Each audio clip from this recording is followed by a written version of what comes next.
Hello, my art friends. Today we're going to talk about Edward Hopper.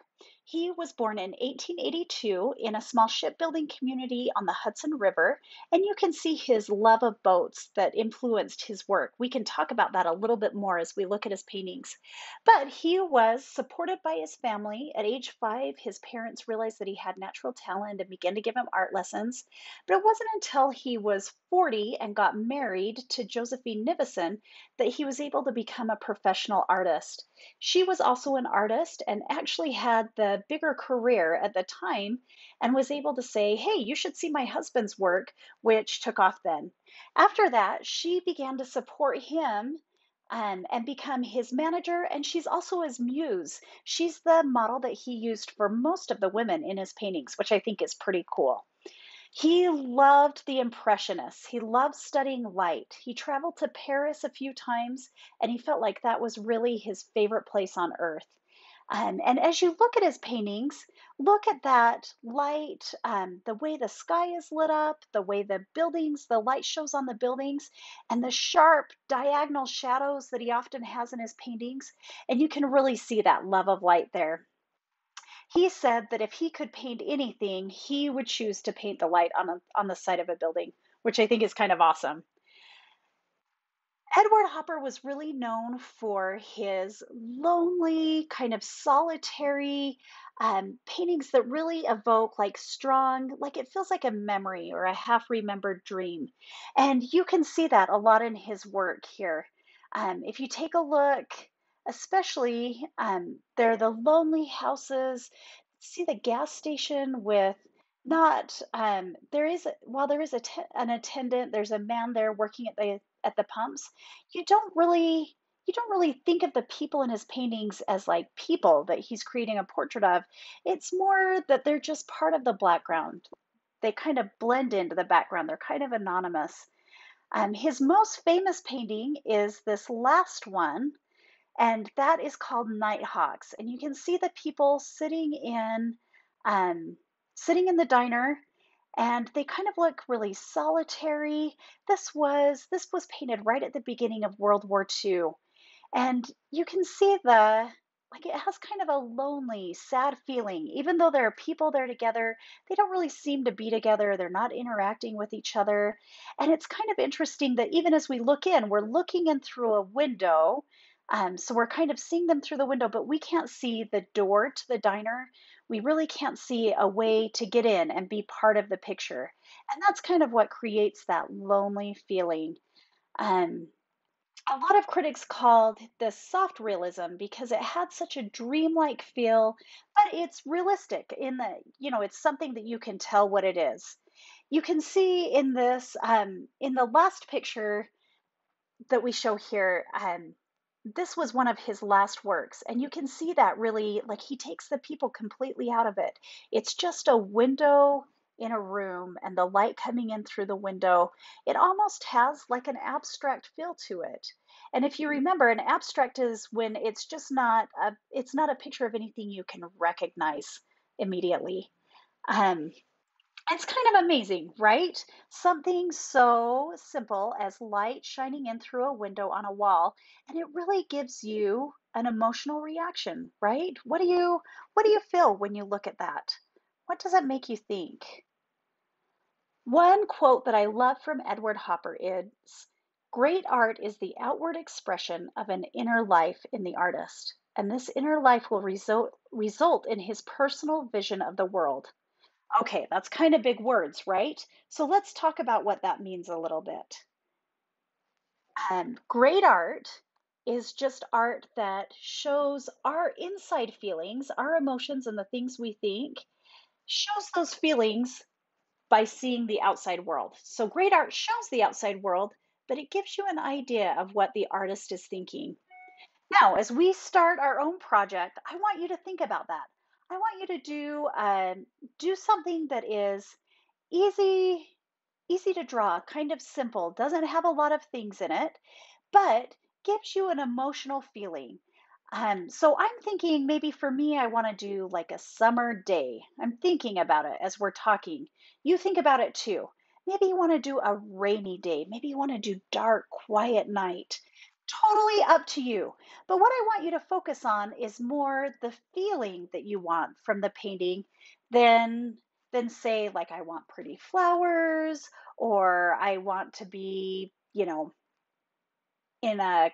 in an awesome park, or driving the coolest car ever. I want you to think more about the emotion you want to show than the subject you want to show. Because as you can see from Edward Hopper's paintings, his subjects are really simple, right? It's a woman sitting on a bed looking out a window.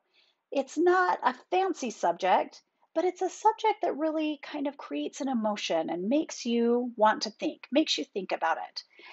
So as we move forward to our project, start thinking what you can do and we'll get going. Okay, we're going to do our own watercolor based off of Edward Hopper's work. And even though Edward Hopper worked in oil, I feel like watercolor is a really good medium to use for his style of work. Medium just means the product we're using to create the picture. So in this case today, our medium is watercolor. Sometimes our medium is pencil. Sometimes it's oil paint, sometimes it's crayon. Medium is just the fancy term that, that artists use. So it's helpful if you can have a scratch piece of paper, and you can see here, I started to think about what do I want to do. All of Edward Hopper's paintings have clean lines and strong diagonals, and they're simple. They're really simple and boiled down to the very most important parts of the picture. They don't have lots of extras. So here I kind of experimented with, here's like the side of our house and a swing set with a kid on the swing in the background.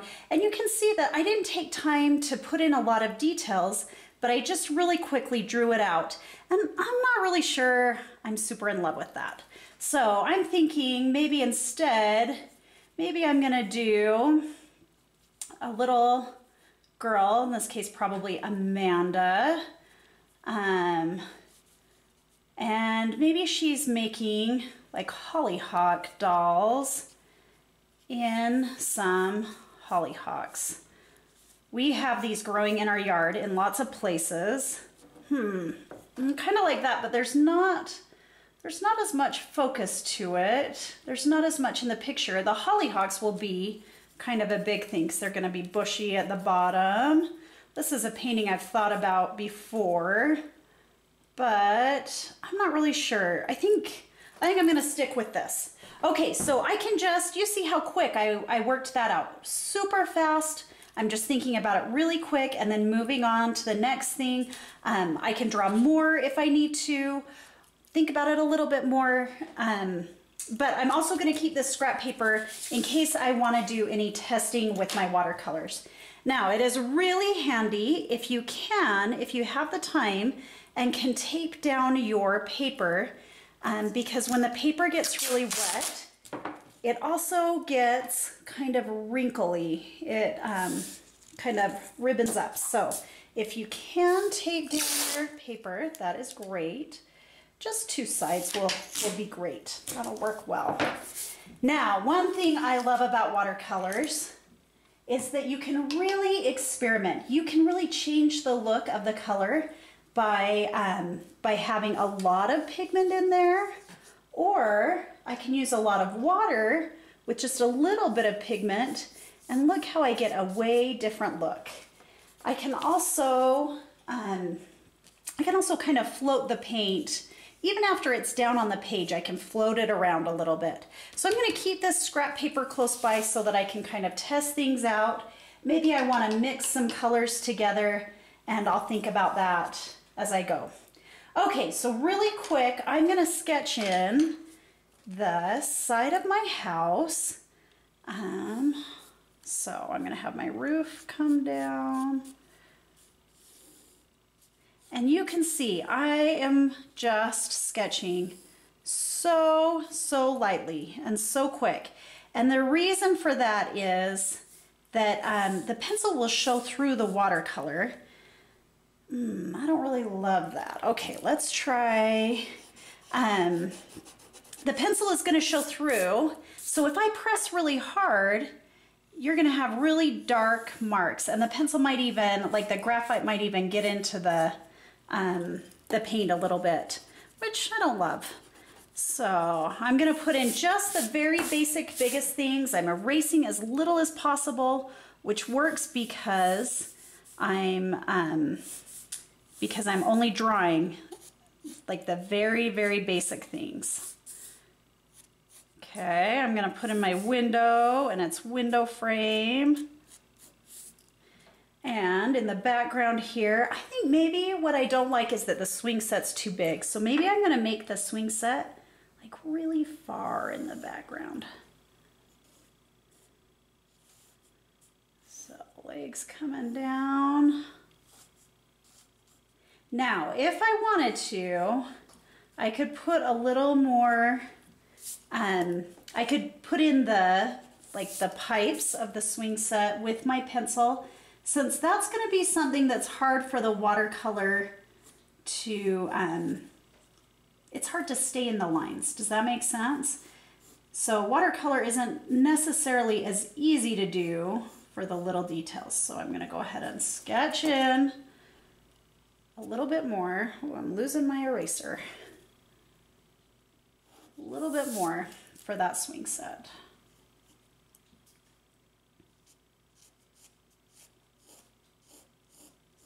So while you're watching me work, maybe you're getting ready to work too. You're thinking about some place that holds a lot of like nostalgia for you. Nostalgia is a huge word, right? That just means like an emotional memory. You go home and tell your mom, Mom, I did this painting today. I feel like it has a lot of nostalgia. She'll be really impressed. That's one of our good big words, right? So you want something that's kind of emotional, that's like a memory. Remember how we talked about Edward Hopper's paintings were so interesting because they kind of make you feel like you're kind of remembering a dream, right? Or you're remembering something that happened a long time ago, and it just has that like that memory feel more than say a picture, you know, of a pretty field of flowers. That doesn't necessarily have a memory feel to it. Okay, I'm gonna put in, here we'll put Amanda on the swing. I'm gonna put her kind of facing down, and you see how I'm not putting in her face, I'm just putting in her head and the shape of her body and her little legs coming forward and her feet. I'm keeping it so simple. We don't want to draw a lot of detail. Mostly because the pencil is not our main medium here, right? The paint is our main medium. So we want to let the paint be able to shine. Put in her arms, holding onto that swing. Maybe this one's kind of wrapped around the chain. Okay. All right, this is all I'm gonna do. There's a lot more to my idea, right? These slanting shadows are really gonna give some interest to my painting, but this is all I'm doing for right now. So first I'm gonna put in the background, and I wanna do what we call a wash, a watercolor wash. So I'm gonna use some yellow and some green. Hopefully I've got that set up so you can see. I'm grabbing some yellow and green together, and it's okay to mix the colors on the palette. You've hopefully got your individual palettes, so it's not a big deal. You can wash it off after. And I'm just going to make sure I really have plenty of water, and I'm just gonna pick where my grass is gonna go, and I'm gonna wash it down. So I'm gonna move it with the brush in long, really even strokes.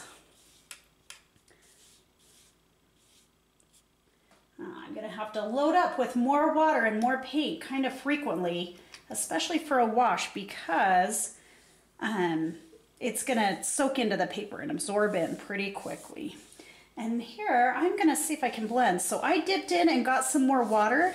I did not even pick up more paint that time. I just got some more water, and I kind of love how watercolors, see how it gets these kind of interesting little variations in the paint, little changes in the paint color. I'm gonna come back in and I'm just gonna put in a little more green. I'm gonna pick some spots to drop in a little bit more green. Make it a little bit darker around the edges. And now I'm gonna give my paintbrush some more water, and I'm just gonna bring that, I'm gonna just blend it out. And I'm staying kind of away from Amanda's body a little bit, kind of away from, I'm trying not to get my swing set too green, but I'm gonna think about where my shadows are gonna go and leave it a little bit darker where those shadows go. Okay, let that dry for a minute, and then I'm gonna do an even lighter wash of blue for the sky. So I want it to be super watery and light. And when we paint, we always want to work from the background to the foreground. So, see how I'm kind of going around my house here? And if I make my things in the background first, then it's pretty easy to get in between. Whereas like if I put all the detail of my swing set in right now, it's gonna be harder to put sky in there. And then you see, have you ever had this happen to you where you have to like put it in the little spaces and it doesn't look quite right, like your sky doesn't go all the way to the ground? Well, if we do it like this, we can kind of avoid Amanda a little, but we're gonna just let it go. Make big sweeping washes that look more like the real sky, right? Because professional artists know that the sky goes all the way to the ground. It goes all the way. And there's usually not a little smiley sun up in the corner, even though that is kind of a favorite to make, right? Okay, so you guys grab your papers. Hopefully you're already set up and you're ready to start working, and you've been thinking, what is a memory that I know super well, or something I loved? It's kind of simple and I can keep it kind of simple. You don't want to get too much detail. Like maybe the trip to Lagoon maybe that could be really awesome. But maybe you want to do something with a little less detail because it's going to be hard to make all those rides for Lagoon, right? So maybe a summer day in your backyard, or maybe reading a book on the couch. Pick something that's kind of simple that you can do kind of clean lines like Edward Hopper. And while you're thinking about that and drawing, I'm going to go ahead and put in my other big shapes because that's what we do. We work from background to the foreground, right? So I'm going to put in my roof, and I think I want it to be a little bit darker than this. Roof. And now the nice thing is, while I'm putting in these big shapes, these smaller shapes, these areas are having a chance to dry. So I can go back in, and this is almost dry, and I'm almost ready to be able to put in the swing set. Whoop. You can touch it and give it little fingerprints. That was crazy sauce. Okay, I'm gonna get a little less gray, or a little less black here to give me some gray. And see how I'm just daubing my paint on the paper? It lets me see what color I've got going. So I'm gonna make a little shadow under the roof here. And then I can come back in and I can make that line a little more distinct later. So let's see, we're gonna do a window. We're gonna give a little shadow here. And I'm gonna make little, oops, picked up some green on that one. You might need to grab a paper towel at some point. And here's one nice thing about watercolor. If you get something that you didn't want on there, if you get it right away, it lifts off really easily. So we're just gonna lift right there, and I'm gonna go back and grab some really watery gray. Oh, too dark. There we go, really watery. And make my, like the little boards on a house here.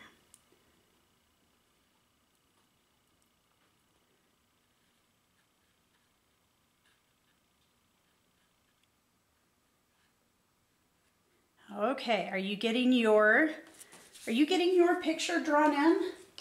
By now you should have roughed in with your pencil. So when we say roughed in, that's another artist phrase, right?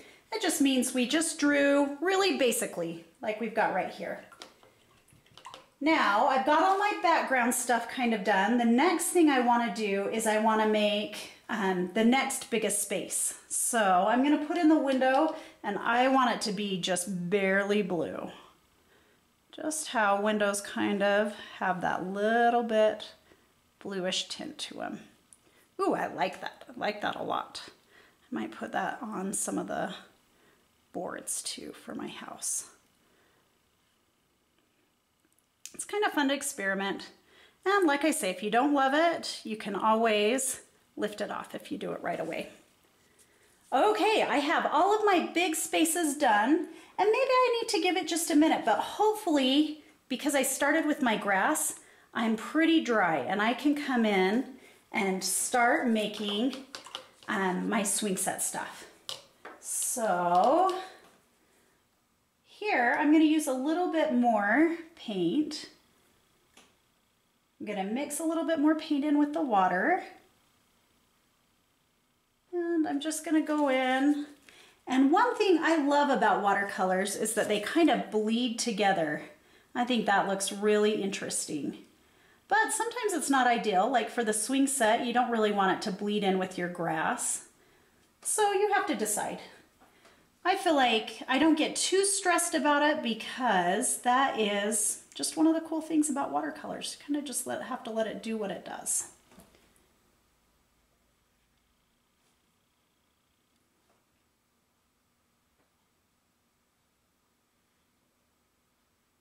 And one nice thing about when we're doing watercolors, you don't have to feel so careful about everything. Do you know what I mean? Sometimes when I'm drawing, pencils are so precise that I feel like I have to get every detail just right. But because watercolors aren't very precise, I kind of feel like it's okay if I make some mistakes and just let it have some mistakes in it. It's not such a big deal. There we go. And I'm going to make little broken up lines to look like the swing chain. Little broken up lines. Make it look like a chain instead of like just a straight line.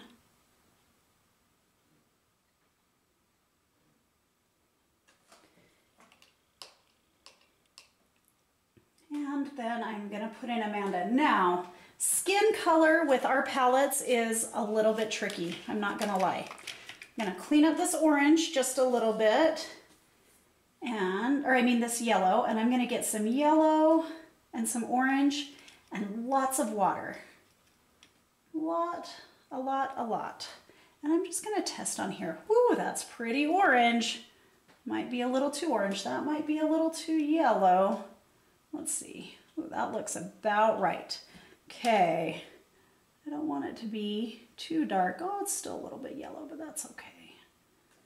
We can put in a little more orange. And then, ooh, I'm just gonna pull off some of that color. See how I didn't want it to be too bright because Amanda's skin isn't very bright. Maybe you have brighter skin, which is awesome and great for you. Maybe you have darker, beautiful, darker skin. You know, whatever works, or the person you're painting, whatever you feel. And give her some brown hair. And if I want to, I can put some facial features in, but to be honest, I am not really inclined to do too much. The most I do is see how I just gave her like a little bit of definition where the eyes go. And I'm gonna give her a red shirt, kind of toned down, hopefully not too red. Maybe we'll make her in just a dress. Then it can go down over her legs a little.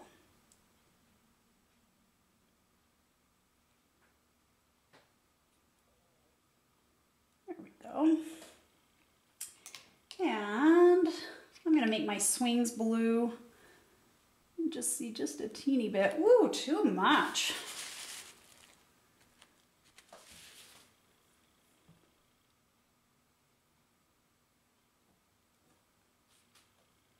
Okay, how are you guys doing? Are you putting your wash on the back of your painting? You getting that sky and that grass in? Hopefully it's getting there. You're letting it dry just for a minute before you go in with more detail. Okay. And then the very last thing we do is we start to put in the little things like Amanda and the swing. Oh, you know what we forgot was our shadows. So I'm gonna make my shadow by mixing just a little bit of black with my green. And I'm gonna keep it, I'm gonna try and make it kind of grassy. So I'm gonna put it down like this on my paper, but this is a little bit more, it's a little darker than I really want it. So I'll probably lift up a little, and that is great. So I'm just gonna take a paper towel and lift it up so that it's not so dark, but it's kind of got some interesting texture.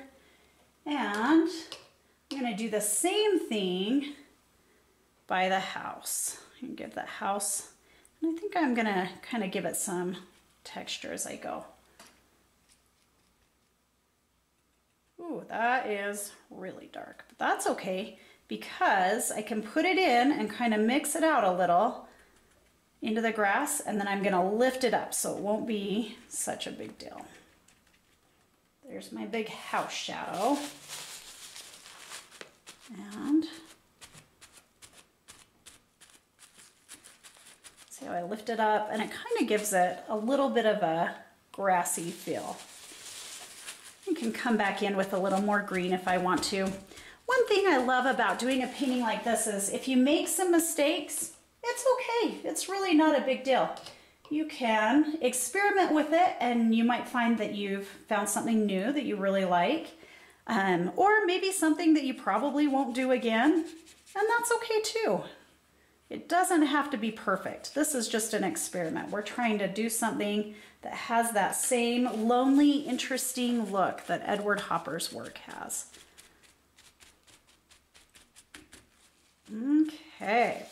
Okay, the last thing I'm gonna do is just add a little bit more definition between my roof and my house. So you can tell that that's the shadow down there, not part of the roof.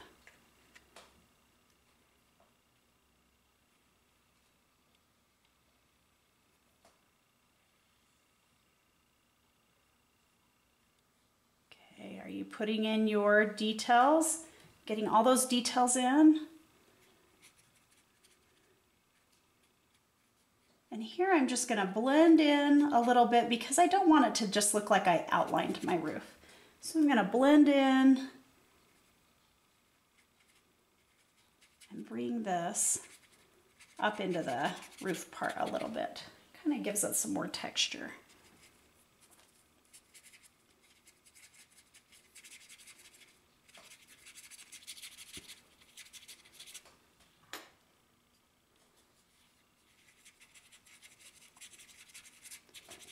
And you can see how I put it down and it made kind of a squiggle, but as I go back with my brush dryer, it kind of scumbles it in or mixes it in a little.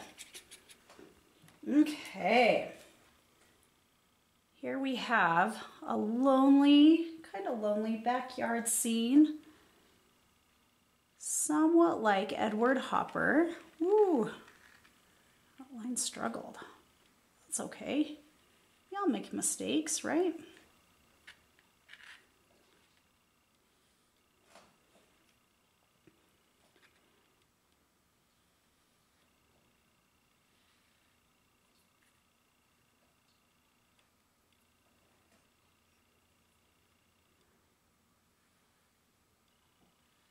You see how I'm not stressing out about it too much.